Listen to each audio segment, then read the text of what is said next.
Sin lugar a dudas, el enemigo más amargo y que tuvo el mayor impacto. Y el primero, este es el Mufti. El Mufti era muy especial para Hitler. Amin al-Husseini y Hitler pensaban de forma parecida. Adolf Eichmann le explicó cómo los nazis iban a solucionar la cuestión judía. Sabía lo que estaba pasando con los judíos, que eran concentrados y traídos a los campos de exterminio, y el Mufti fue parte activa de la solución final. El Mufti estaba dispuesto a presentar un plan para la aniquilación de los judíos en el Oriente Medio, y tenemos pruebas de eso en escrito. Cómo fueron valorados los judíos debido a sus riquezas, mientras que causan que gobierne en el mundo tristeza y maldad. Son los portadores de la anarquía y del sufrimiento, y son como una polilla que se va comiendo nuestros valores.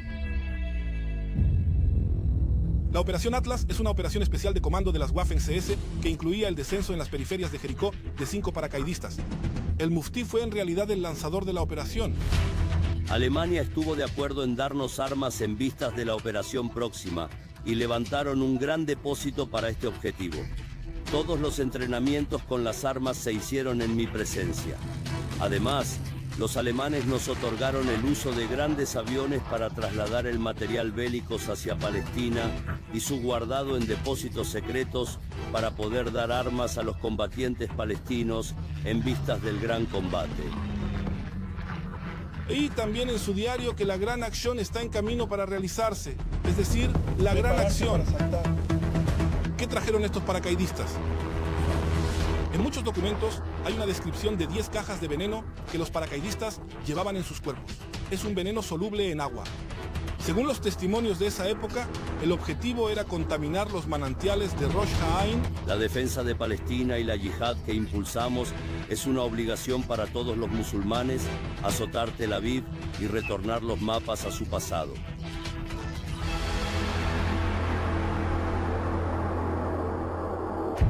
En los países del Medio Oriente, el líder es casi siempre el único que decide. Conocer su persona, sus acciones, actos y pensamientos es obligatorio para anular sus intenciones agresivas. La inteligencia israelí recolecta información a través de agentes, operaciones en el terreno, escuchas e historias que cuentan personas que lo encontraron a fin de confeccionar un perfil personal de cada líder.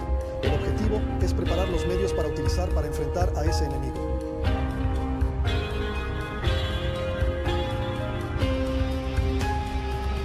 Enemigos. El Mufti Haj Amin al-Husseini, el primer enemigo.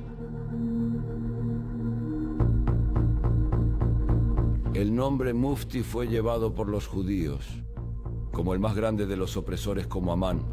Casi todos los días oía hablar del asesinato de judíos. Creo que no entendemos la tremenda importancia del Mufti en el contexto histórico de todo lo que está sucediendo aquí, y su influencia continúa hasta el día de hoy.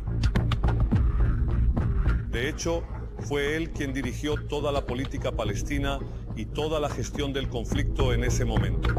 Él era un genio malvado. Él publicó un cuaderno con un dibujo de Al-Aqsa y su circunferencia, un dibujo de una estrella de David. Al-Aqsa está en peligro. Los judíos quieren construir el templo de Salomón en lugar de la mezquita de Al-Aqsa. Este es un invento del Mufti. Antes de eso nadie hablaba sobre eso y nadie pensaba así. Cuando los judíos se hagan con Jerusalén, ellos destruirán los lugares santos del Islam, comenzando ante todo con la mezquita de Al-Aqsa. Y eso encendió a todo el público palestino. Era radical, era antisemita. Le daba una interpretación errada al Corán para promover el odio hacia los judíos. Él fragmentó al movimiento nacional palestino usando la fuerza contra sus oponentes y destruyó a sus enemigos. Él quería crear un imperio árabe ampliado, un gran imperio árabe sin judíos.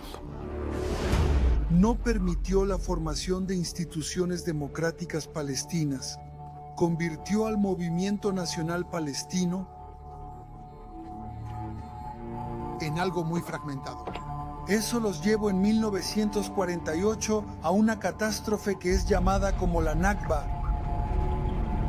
No permitió ningún tipo de moderación o conciliación o reconciliación. Había un liderazgo moderado musulmán y judío en la Palestina del mandato que veía suficiente espacio para judíos y palestinos para compartir la tierra y trabajar juntos. Pero el mufti no lo permitió.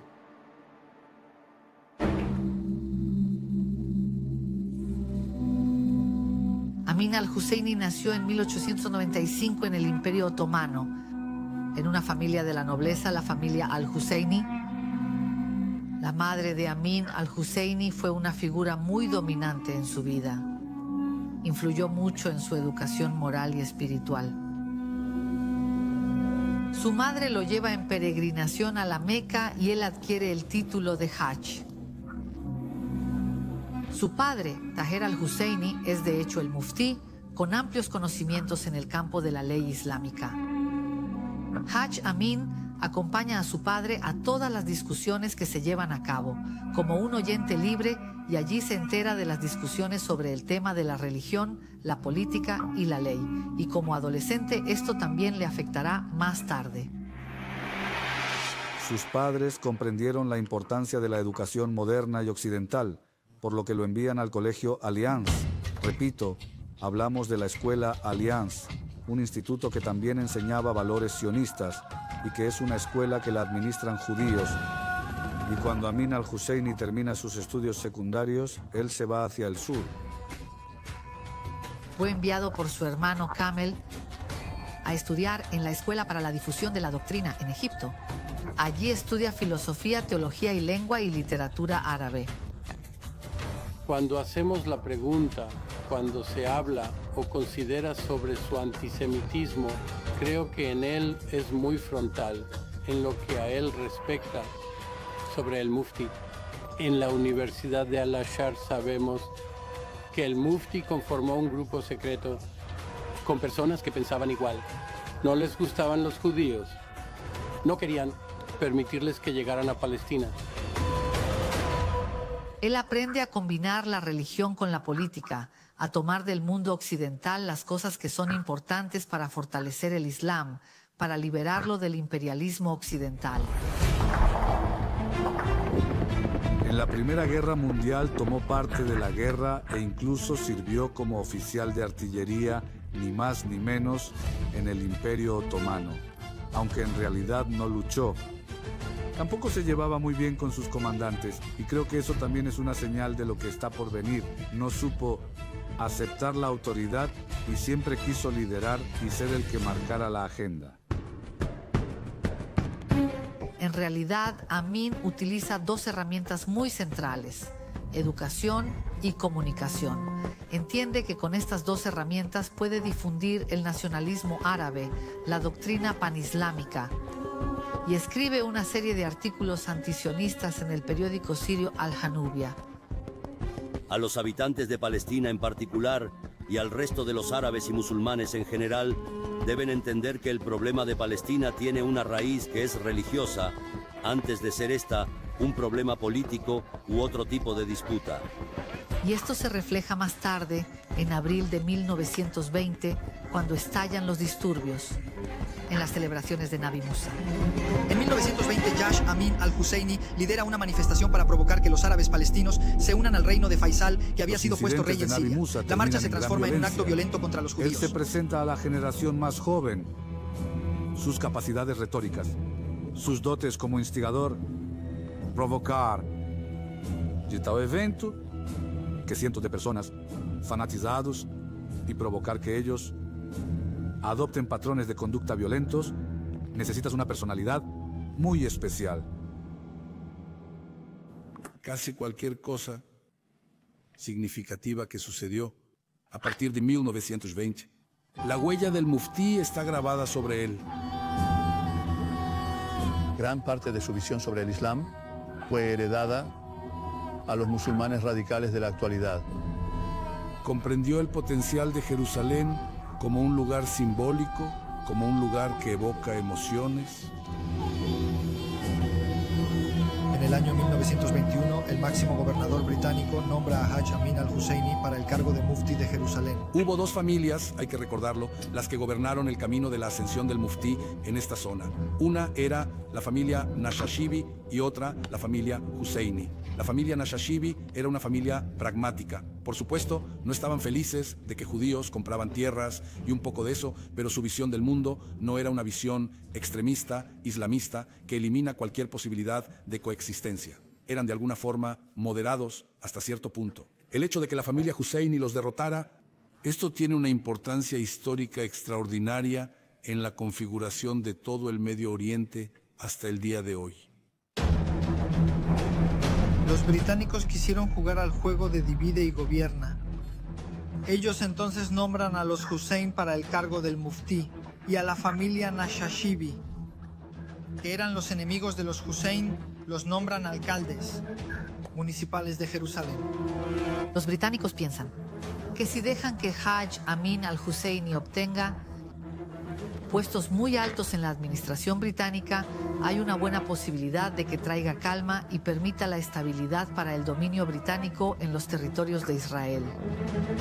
Una de las primeras cosas que él hace es que sale a una campaña de recolección de fondos para cubrir el domo de la roca con azulejos dorados. Como guardián de los lugares santos, el Muftí ve a esto como un trampolín para ser el máximo líder islamista.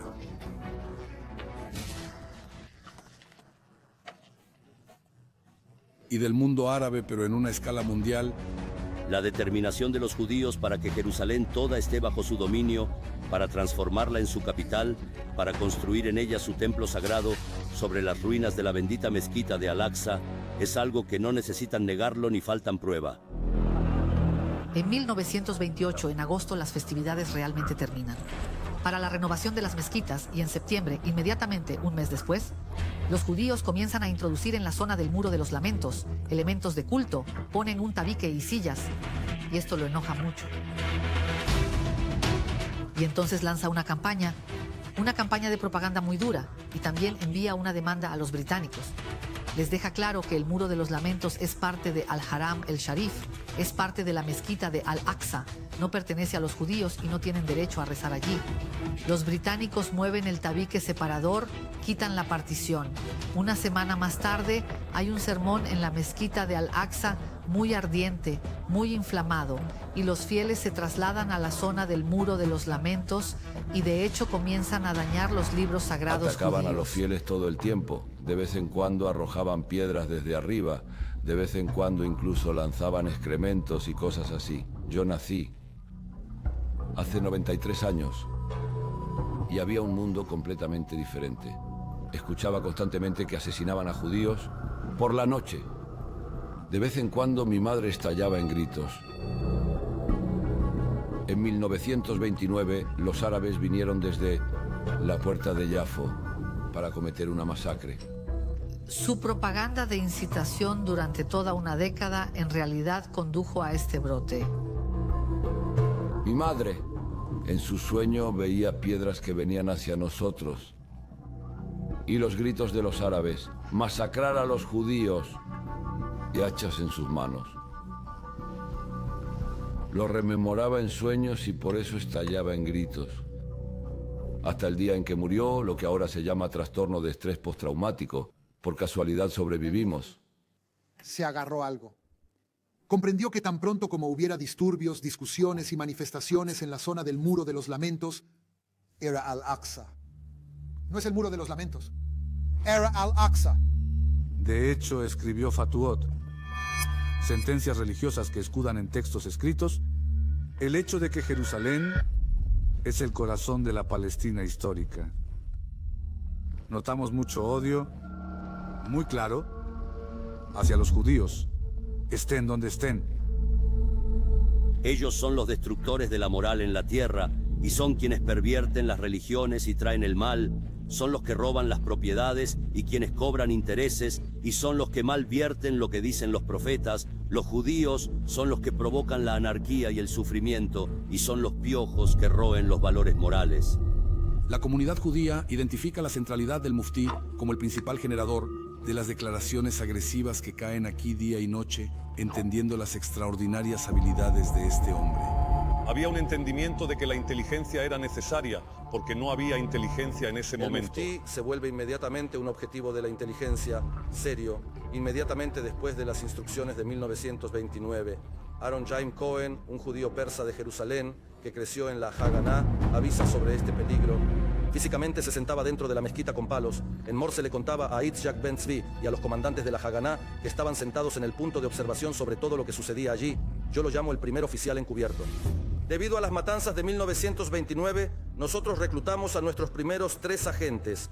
Uno llamado Abed Al-Qader Rashid, que era periodista en el periódico del muftí y que estaba cerca de él. Los periodistas eran los que sabían todo, los que iban a todas partes. Los periodistas de la época eran espías o informantes de la causa final.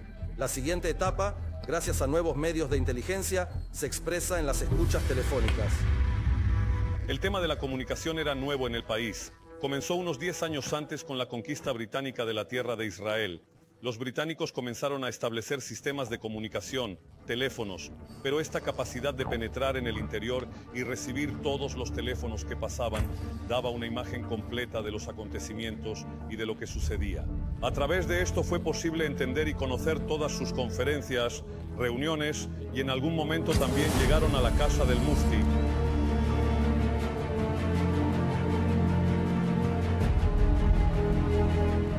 A lo largo de la década de 1930, poco a poco, el discurso de Haj Amin al-Husseini hacia la comunidad judía en su conjunto se hace cada vez más radicalizada. Fue el muftí quien inventó el antisemitismo islamista que vemos hoy en día. El muftí compiló todas esas citas donde tales y tales declaraciones contra los herejes que aparecen en una especie de folleto o manifiesto, en cuya base se demuestra teológicamente la necesidad de que hay que matar a los judíos. No existía en el Islam antes de eso.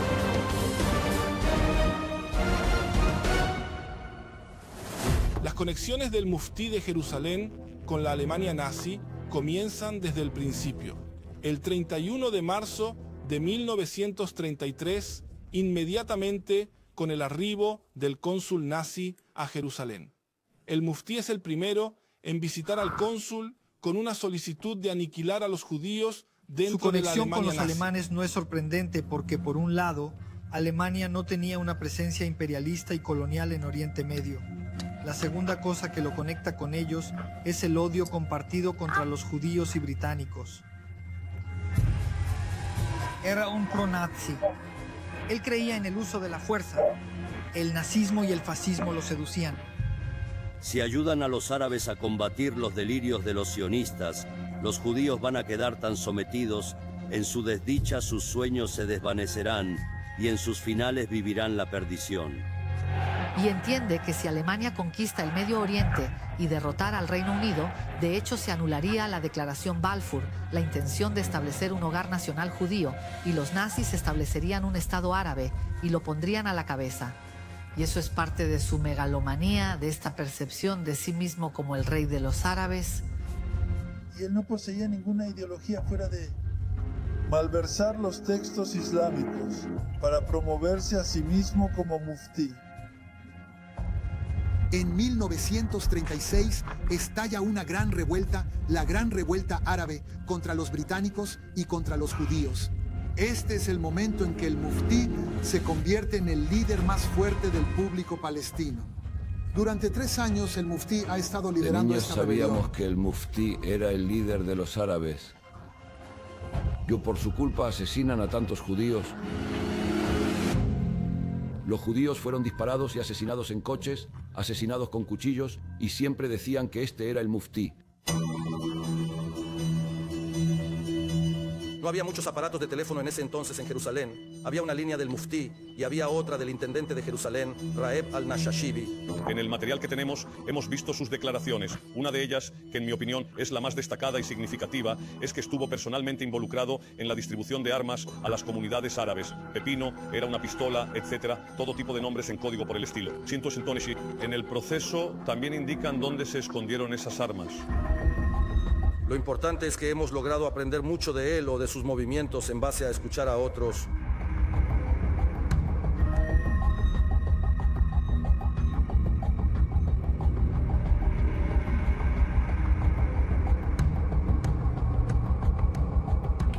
Raeb al-Nashashibi, que era el jefe de la oposición, que era el intendente de Jerusalén hasta 1934, y su sucesor, Hussein el-Chalabi, eran unos charlatanes que contaban todo. Lo insultaba mucho al mufti, se burlaba llamándolo despectivamente como el dueño del capó, en un nivel que no podemos citarlo en la televisión.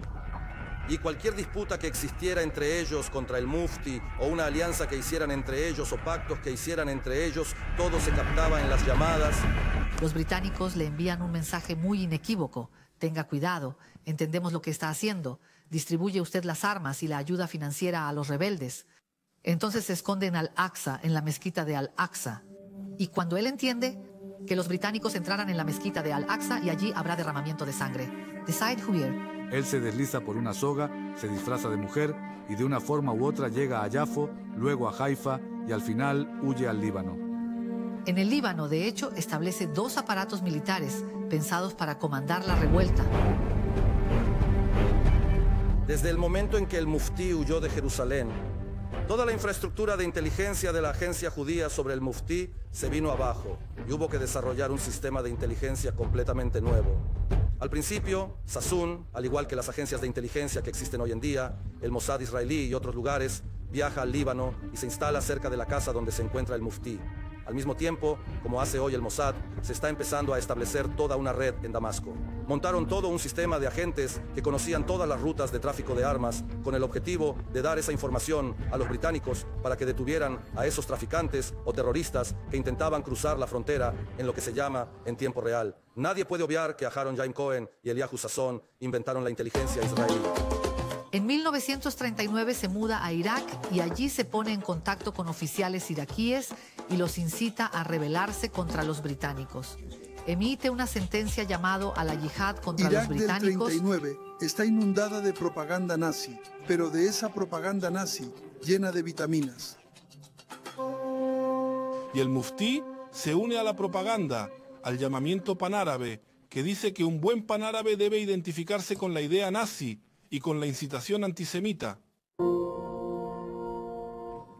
Ellos publicaban los capítulos de mi lucha a diario dentro del periódico. Irak iba explícitamente en esa dirección.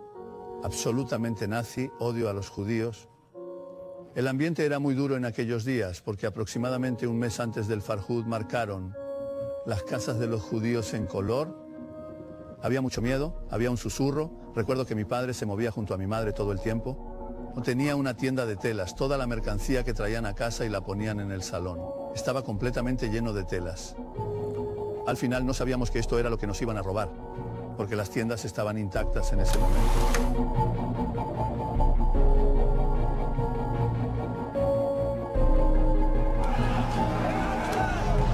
El Farhud es una especie de reconstrucción de la Noche de los Cristales, pero en Irak, aunque aquí entraron a las casas. El muftí era muy activo en este asunto. Reunía a todo tipo de ignorantes fanáticos y los reunía para estos disturbios. Estas personas hicieron la mayoría de los asesinatos de judíos ese día. El 1 de junio de 1941 ocurrió la Farhud, el saqueo, un pogromo violento contra los judíos de Irak, durante el cual fueron asesinados al menos. Íbamos en transporte público, nos encontramos con multitudes de personas portando dagas, hachas y cuchillos de cocina. La muchedumbre se subió al primer coche delante de nosotros, bajó a los judíos y comenzó a masacrarlos cómodamente. Lo miré. Era costumbre para nosotros en Rosh Hashanah sacrificar un cordero. Así fue como fueron masacrados. Nuestro conductor, que era musulmán y teníamos miedo de lo que iba a reaccionar, cerró la puerta con llave y comenzó a embestir a la multitud, maniobrando, hasta que hizo un giro de 180 grados y se fue rápido con nosotros a una comisaría de policía. Me fui a dormir en el techo de la policía. Por la mañana nos levantamos. Un policía nos escoltó hasta una calle principal. Detuvo un taxi, una especie de autobús, y le dijo al conductor: por tu cabeza, a ellos los llevas a su casa o donde necesiten. El chofer prometió, nos trajeron allí, llegamos a casa, sentimos una gran alegría. Alegría enorme, no conocían sus almas, llanto, y las sonrisas y las risas iban de la mano. Pero muy pronto la atmósfera se invirtió y las multitudes comenzaron a asaltar las calles. Y ellos también vinieron por nosotros, a nuestra casa. Teníamos un casero que vivía al lado donde estaban las viviendas adyacentes. Pasamos por el techo toda la familia allí y allí esperamos hasta que al anochecer hubo una pequeña calma. Nos fuimos a casa, no había hogar, sacaron las puertas, sacaron las ventanas, encendieron todo. Vimos desde el tejado que subíamos de casa en casa, que pasábamos. Vimos gente sosteniendo las piernas amputadas de niños pequeños, con cabezas degolladas. Era terriblemente duro. Sin duda, el ambiente era horrendo, muy aterrador. Yo, hasta el día de hoy, no voy a los campos de fútbol, no a los de baloncesto, así que no puedo estar en una multitud. El muftí actuó explícitamente para limpiar a los judíos del Medio Oriente, siguiendo literalmente los pasos de los nazis. El propio muftí abandona Bagdad unos días antes que el Farhud y entonces el muftí comienza su largo viaje. En el transcurso de 6 meses, va hacia Berlín. Los lazos del muftí con la Alemania nazi, incluso antes de que se convirtiera en una Alemania nazi, son muy estrechos.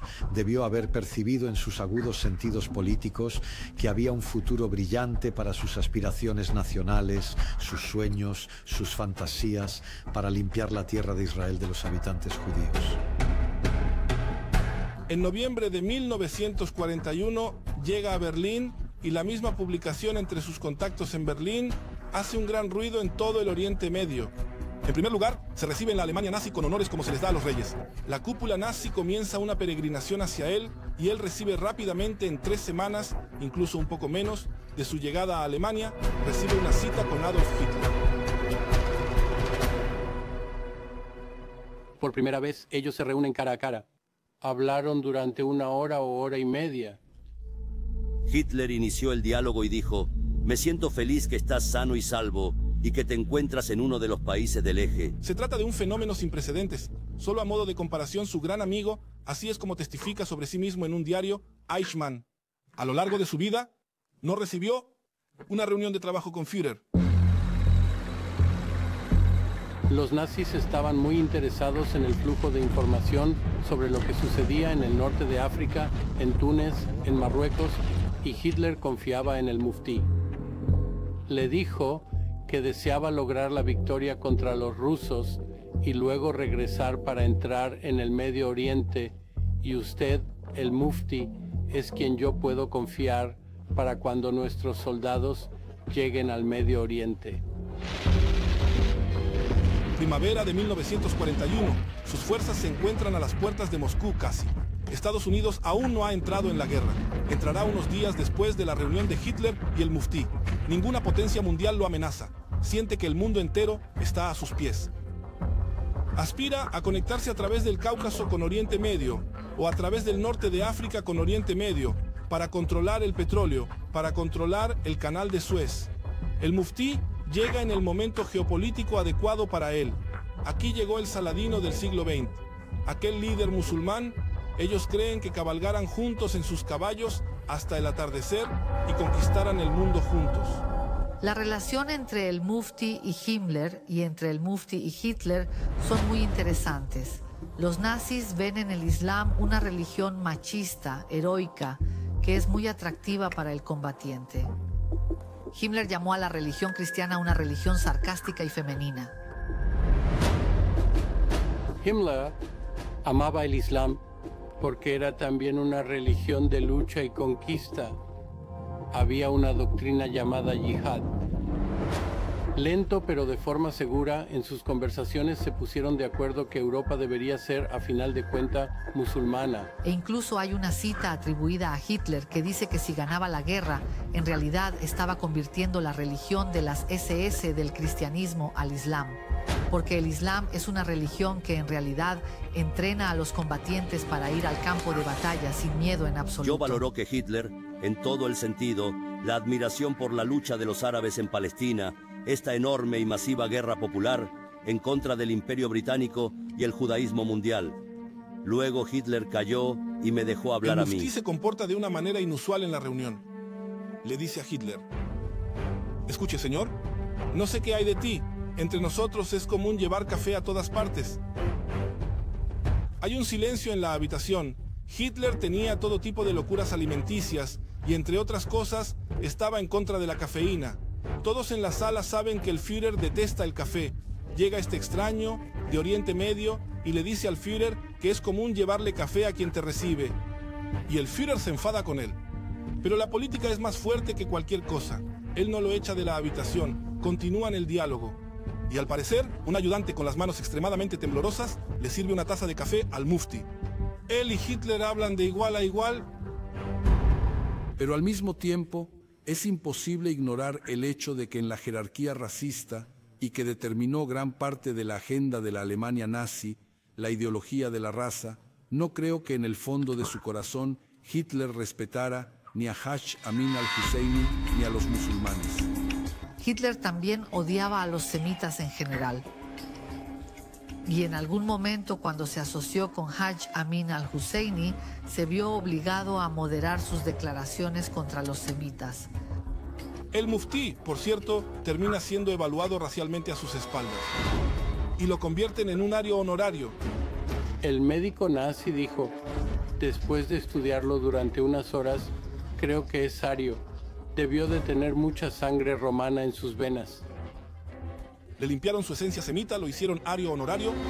Hitler les dice a sus cercanos, un hombre con tanta fuerza de voluntad que logró suceder a los británicos, no es semita, tiene sangre aria, veo su nobleza en su mirada, veo su barba, He es visto ario. muchas actas y doctrinas al respecto, incluso documentales nazis sobre él.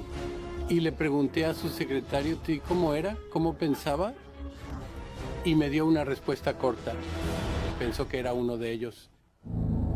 Señalé el pacto de amistad antigua y entrañable entre los alemanes y el pueblo árabe y musulmán. Además, en la actualidad Alemania combate contra enemigos comunes, el judaísmo mundial y contra los países colonialistas que reprimen a los árabes. El muftí quería asegurarse de dos cosas. Uno, que las naciones árabes no reemplazarían la ocupación por otra ocupación. Y segundo, que era muy importante para él asegurarse de que la política hacia los judíos fuera intransigente. Por lo que Hitler le hizo una promesa solemne de que el único interés de la Alemania nazi era conquistar el Medio Oriente, incluyendo la destrucción del elemento judío. Él estaba bajo la ilusión que en el momento que Alemania e Italia venciesen en la guerra, ellos le otorgarían la independencia a los países árabes. Estaba totalmente delirante en este punto.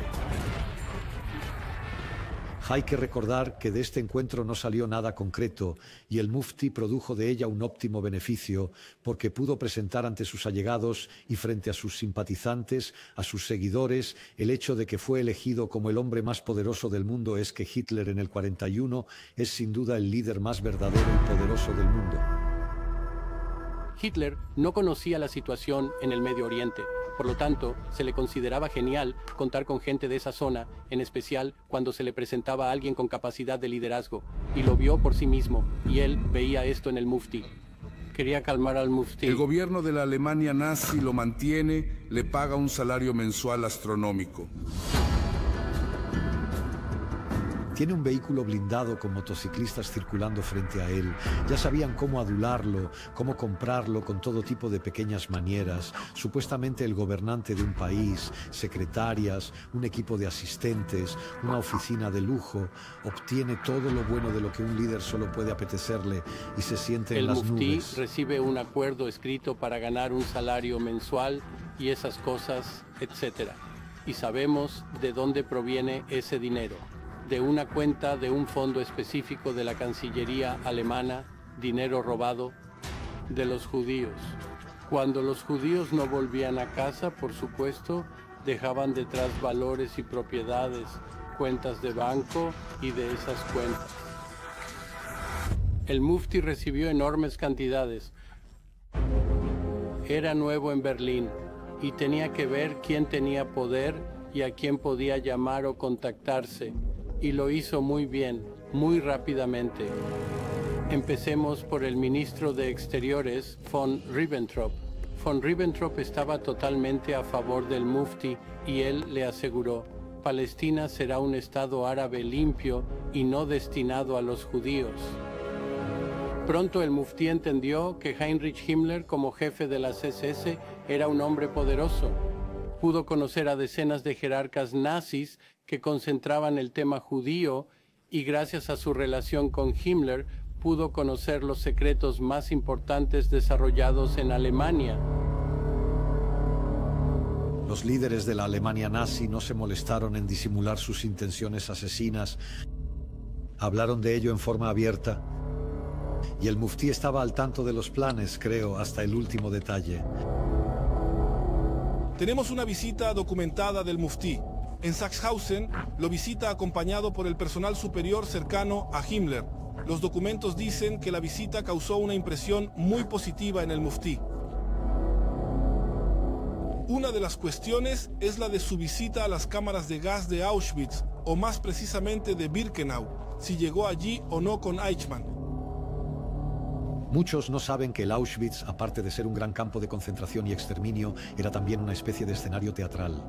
Para la demostración, ocasionalmente, todo tipo de personalidades de alto rango venían de Berlín, incluso de otros países, y les presentaban el mayor espectáculo de la ciudad, el asesinato de judíos en las cámaras de gas. El Mufti también entra en este contexto. Por cierto, estoy convencido de que visitó Auschwitz, tal vez incluso más de una vez, y me baso en los documentos de los testigos más confiables, y estos son los Sonderkommando. Me lo dijeron y volvieron varias veces, vino el Mufti y lo vieron con sus propios ojos. La descripción de la apariencia externa del Mufti tampoco deja lugar a dudas. Así como estaba vestido, el vestido que llevaba de pies a cabeza, el turbante en la cabeza tan particular que vestía siempre. Shaul Yazan, de bendita memoria, testifica que en agosto de 1944 se levanta y tritura los huesos que no fueron incineradas en el crematorio. Y afuera se encienden hogueras y hay un gran tumulto. Viene una personalidad rodeada de muchos oficiales. Esta personalidad lleva un sombrero blanco y entonces el capo le susurra que es el Gross Mufti. Dieter Vasilnitsi, uno de los ayudantes más importantes de Eichmann, que fue responsable de la aniquilación de los judíos de Eslovaquia, Grecia y Hungría, en su testimonio. Del juicio de Nuremberg dice que Amin al-Husseini fue uno de los mayores defensores de la solución final. No paraba, exigió, suplicó, insistió, aguijoneó, escribía cartas y se aseguraba que no quedase nada. Y se rumorea que también visitó en secreto y a su lado las cámaras de gas de Auschwitz. Durante sus 4 años en Berlín se contagió del racismo nazi, aunque triunfamos y necesitamos erradicar al otro lado. Oh, ¿que tenemos un problema? El Mufti era en realidad un asesino detrás de un escritorio. Estimado Eminencia, el ministro de Exteriores, respetado de Bulgaria. El peligro que representan los judíos, en especial en los países en donde habitan y frente al mundo todo, es un hecho conocido para el mundo todo. El Mufti viene y se ofrece voluntariamente para escribir cartas que hablan de impedir la inmigración de judíos y enviarlos a Polonia para su exterminio a nivel colectivo. Y últimamente nos hemos enterado sobre las negociaciones con el gobierno de Bulgaria para la emigración de 4.000 jóvenes judíos y otros 500 adultos que los acompañarán. Ellos tienen pensado partir hacia Palestina una vez terminen la preparación para el viaje. La mejor solución es que partan hacia otro lugar, en donde sean sometidos a un control estricto y duro. Por ejemplo, enviarlos a Polonia, para que no sigan siendo una fuente de peligro. Cuando escribe que sería mejor que los judíos se fueran a Polonia, desde donde no podrían emigrar a Palestina ni a ningún otro lugar, entiende muy bien el primer ministro de Bulgaria de qué se trata todo esto. Miles de niños judíos podrían vivir aquí hoy en día, pero su intervención criminal frustró estos intentos, ya que trabó e inmovilizó al menos 4 o 5 veces. el intercambio de niños judíos por soldados alemanes cautivos, o se abrían todo tipo de ventanas. Una ventana se abría por un corto tiempo y él escuchaba algo e inmediatamente le enviaba cartas a su amigo Eichmann, a quien llamaron el arquitecto de la solución final, a Himmler, el jefe de las SS bajo su responsabilidad, la oficina principal de seguridad del Reich y por supuesto el gran jefe Adolf Hitler, y ellos le contestaban. Y en esto es un archicriminal que es cómplice de la Alemania nazi en la realización de la solución final. Así es como debe ser visto, como un asesino activo.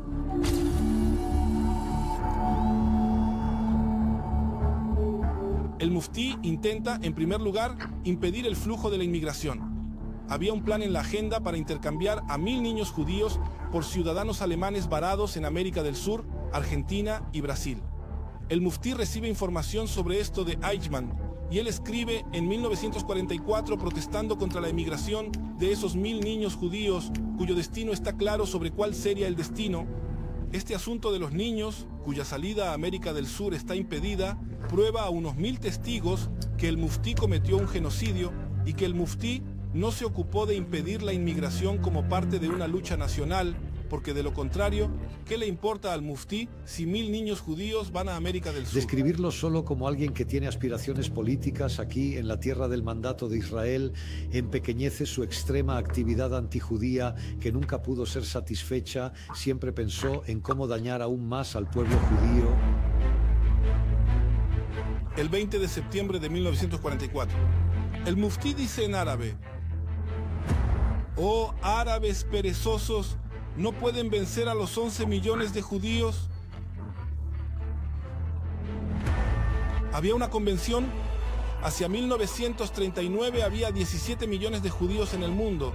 El muftí puede decir que hay 11 millones de judíos en el mundo. Esto significa que el muftí era un socio secreto y completo para el programa de exterminio nazi. Los nazis fueron testigos e identificaron el talento de Haj Amin al-Husseini, por lo que lo utilizaron como director de información en la radio árabe de Berlín. Se convirtió en una especie de celebridad vuestro mensaje local. de la mejor manera y demostrar de lo que tienen las investigaciones islámicas, de la historia islámica y de la cultura de los musulmanes. La radio tiene enormes poderes por aquellos días, y el muftí brama ese odio antijudío y se lo transmite, lo incita, incluso mientras miente descaradamente sobre lo que está sucediendo en el país del mandato en Israel y lo que está sucediendo en el mundo. Emplea a combatientes musulmanes al servicio de la Alemania nazi, los entrena y luego viene y plantea la necesidad, dice, de elevar la conciencia religiosa de los combatientes musulmanes, de inculcarles las formas de impulsar el nacionalsocialismo. Incluyen mensajes muy duros: matar los judíos. Es bueno para Allah, es bueno para la historia, que Dios los bendiga. Tras las conquistas en paracaídas de la Alemania nazi en la Unión Soviética y el acercamiento con el Cáucaso, también ofrece la cooperación de los musulmanes del Cáucaso y está especialmente e inusualmente preparado en la coronación de sus esperanzas, que es la conquista de la tierra de Israel por las fuerzas de Rommel y luego el exterminio de los judíos en la tierra de Israel. En un lugar llamado el Valle de Dotán, en la zona de la actual Jenin, y por eso el coronel Rauf, que es conocido nefastamente por sus trenes de la muerte a través de Europa, espera en Atenas la luz verde, con la indulgencia de que Rommel conquiste la tierra de Israel, y entonces realmente podrán operar un grupo de trabajo de 24 personas, que son solo expertos profesionales en el tema de la destrucción y el aniquilamiento, sabiendo que realmente recibirán la mano de obra de los árabes cuando lleguen. Ellos eligen el sitio. Cuando pienso en el hecho de que el lugar de exterminio fue elegido para ser el Valle de Dotán, es difícil de imaginar. Es difícil para alguien que vive en Israel y habla hebreo entender la idea que si Rommel no hubiera sido vencido en Alamein, entonces toda la historia sionista habría sido diferente. Y de hecho, habrían intentado al menos exterminar a los judíos de la tierra de Israel con gas, tal como habían exterminado a los judíos de Europa, tal como esperaban hacer con los judíos del norte de África y no tuvieron suficiente tiempo. La Operación Atlas se inspiró en el Mufti al-Husseini. Se terminó ganando los titulares por sus ideas bastante bizarras. El objetivo de la operación era lanzar en paracaídas a un escuadrón de combatientes, 3 alemanes templarios y 2 árabes, en la zona de Jericó, el 6 de octubre de 1944. El Mufti no solo se involucran en todos los detalles, también se involucran en la selección de las personas. También se despide de estos paracaidistas allí, los abraza, les dice que desde ahora hasta el fin de todas las generaciones serán sus hijos y les da un beso. Y no en vano escribe que lo hace en su boca y les regala un Para Corán. poder prepararse para el próximo combate, cuya meta es organizarse y ejecutar esta operación, fue nombrado el famoso Schomberg, que era la mano derecha de Hitler. Un avión necesita partir desde Atentas y recorrer todo el territorio por el Mediterráneo. Una operación, un vuelo loco. Necesitamos recordar, estamos hablando de octubre del 44, estamos hablando del Ejército Rojo que ya está en Alemania Oriental, estamos hablando de los ejércitos occidentales que en un momento cruzan el río Rin y entran en Alemania, y en ese momento se lanza una operación muy compleja con poca gente, poco equipo. Pero esperan un efecto muy significativo, de lo contrario no se realiza tal acción. Estos paracaidistas trajeron mucho dinero consigo, trajeron varios miles de monedas de oro. Armas y municiones. Contacta con equipos, monedas de oro, y hay una polémica muy seria, tanto en la documentación como en los comentarios posteriores. ¿Cuál era el propósito de la operación? ¿Y qué estaba o no estaba en su lista de equipo? Hay evidencias por aquellos días de los miembros de la policía del mandato británico en Palestina, en Israel, que hablan explícitamente de los contenedores de veneno. Es un veneno soluble en agua, cada uno de los cuales puede matar a 25.000 personas. Según los testimonios de la época, el objetivo inequívoco era envenenar los manantiales de Rosh Haim. Aparentemente causar la muerte de decenas de miles, tal vez más, de los residentes de Tel Aviv. Pero eso no tiene sustento, ni en los archivos británicos, ni en las investigaciones realizadas en ningún otro lugar. Los británicos liberan protocolos, y los protocolos que buscan parcialmente, aunque esto es una cosa asombrosa, protocolos del periodo de la Segunda Guerra Mundial. Están ennegrecidas, ya no están ennegrecidos, ya que a veces también se saltan las páginas y las transcripciones de los interrogatorios. ¿Por qué había un secreto? No sé. Pero hubo una situación en la que trajeron algo con ellos para engañar a los perros. No está claro si tenía un componente venenoso o no. Hay documentación que describe una reunión urgente de la policía y las fuerzas de seguridad británicas, poco después de que caen los paracaidistas, en la que los británicos se apoderan del material, lo analizan, y un alto comandante de la policía del mandato explica a todos los presentes el enorme peligro del veneno encontrado, y no están seguros de si atraparon todo el veneno. La afirmación de que se trata de una sustancia que agota las huellas de los paracaidistas, hasta los perros, no ha sido analizada. Y todo el mundo sabe que la sustancia más sencilla para confundir a los perros La es mayor la parte de la pimienta información negra. de la que estamos hablando me llegó a través de uno de los paracaidistas alemanes. Werner Frank, su nombre, ya ha fallecido, y era muy importante para él que no se culpara a los templarios de supuestamente querer envenenar las fuentes de agua Tel Aviv y decir todo tipo de cosas malas sobre ellos. Vamos, ¿qué esperamos? Cuando un investigador de Israel viene, que él le diga voluntariamente: escucha, yo fui un criminal de guerra, quería envenenar los manantiales que abastecen de agua de Tel Aviv, quería crear un caos total en todo el Medio Oriente. Ahora son otros días, seamos amigos. Seguramente querrá dar alguna versión ingeniosa, según la cual solo buscó llevar a cabo actos de terror y sabotaje en la tierra de Israel. La misión terminó siendo una mala acción en términos de operación. Se dispersaron por todas partes, el equipo se dispersó por todas partes. Tardaron 2 días en encontrar el walkie-talkie. Después de 9 días y una noche, supieron de ellos, los cerraron, los capturaron y fueron arrestados como prisioneros de guerra. La discusión sobre la amplitud de la operación para envenenar las aguas de Tel Aviv se mantiene abierta, y así seguirá hasta que abran los archivos británicos acordes. Al final de la operación y al finalizar la guerra, el Mufti es atrapado por las fuerzas aliadas. El objetivo era llevarlo a juicio por crímenes contra la humanidad. Él fue apresado en Francia, pero Hay algo muy misteriosamente lo dejan difícil. escaparse a Egipto. El muftí no puede ser perdonado ya que era un criminal de guerra. Quieran admitirlo o no, el mundo occidental no lo ha procesado. Quería el premio gordo, quería ser rey de Palestina. Pone todas sus fichas en la máquina de combate nazi y es identificado como un criminal de guerra nazi. Ningún líder en el mundo libre quiere sentarse con esta persona. Haj Amin al-Husseini entiende que su próximo desafío será, en el momento de la verdad, la guerra por la tierra de Israel. Nosotros Los árabes conocemos mejor que nadie a los judíos, quienes nos han desafiado y que nos han causado mucho daño y que penetraron por la fuerza en nuestra sagrada tierra. Su enorme egoísmo, su envidia fuerte y su naturaleza engañosa lo ha transformado en ciegos y en sordos y los ha llevado a robarnos, a nosotros, nuestra patria. Cuando estalla la guerra, los egipcios están estableciendo el gobierno de toda Palestina en la Franja de Gaza y no quieren poner a Haj Amin al-Husseini a la cabeza del Consejo para no enfadar ni a los estadounidenses ni a los británicos, pero él se impone al gobierno de toda Palestina. Solo me darás asistencia y denme armas. Pero los que lideraremos la lucha seremos los palestinos y yo. En mayo de 1948, el Estado ya está establecido, ya hay un servicio de inteligencia y la decisión es decapitar a la serpiente, asesinarle. Nissim Ben David y David Jacobi, dos exhombres del Irgun, ambos de Irak, ambos hablaban árabe perfecto. El plan de acción era el siguiente: llegar a Gaza y el viernes entrar en la mezquita central de Gaza, donde reza el muftí, y con una pistola asesinar al muftí. A tu pregunta, ¿cuál era el plan de huida?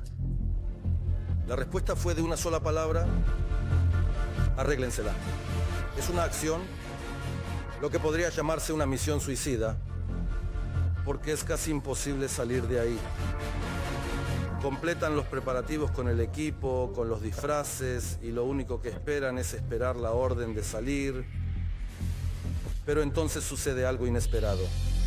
Los egipcios arrestan a Amin al-Husseini y lo llevan a El Cairo para que sea detenido en ese lugar. El muftí sigue vivo.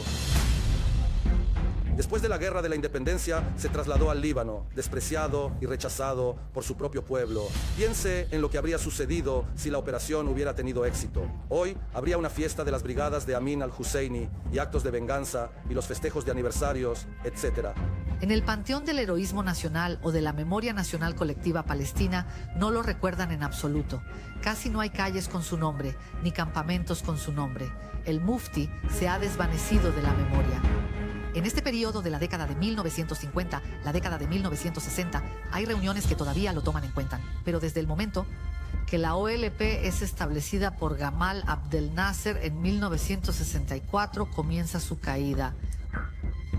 También trató de competir con Fatah para liderar la lucha armada. Creo que los intentos de Haj Amin al-Husseini para volver a ponerse en primer plano en la escena política palestina fue algo desesperado e incluso diría que muy patético. En la OLP nunca señalamos o hablamos de Haj Amin. Y nunca el líder palestino habló sobre su presencia o lo destacó de forma positiva. Era un poco vergonzoso invitarlo a un congreso y permitir que hablase. En 1974 murió en el Líbano de un ataque al corazón, viejo, débil y exiliado. Lo que queda del muftí es esta historia de Al-Aqsa está en peligro. Eso es lo que queda de Haj Amin al-Hussein. Quien colocó a los palestinos en la agenda internacional arabista e islamista no es otro que el muftí. Por el poder de su personalidad, por el poder de su carisma, en el poder de su determinación. Sin el muftí, hoy estaríamos en un viaje completamente diferente en este sangriento lugar del Medio Oriente. Hoy la mayoría de los dirigentes palestinos no lo admiran, de él no se habla. Los niños más pequeños no saben nada sobre su persona. Era poco realista, era muy ambicioso. Incluso pensó que Palestina era pequeña para él. Espero que los palestinos puedan aprender acerca de mejores decisiones futuras, con un líder que los tome en cuenta y no se emborrache de poder pensando solo en quedarse en el poder, o que lo único que busque es conseguir por la fuerza algo de popularidad.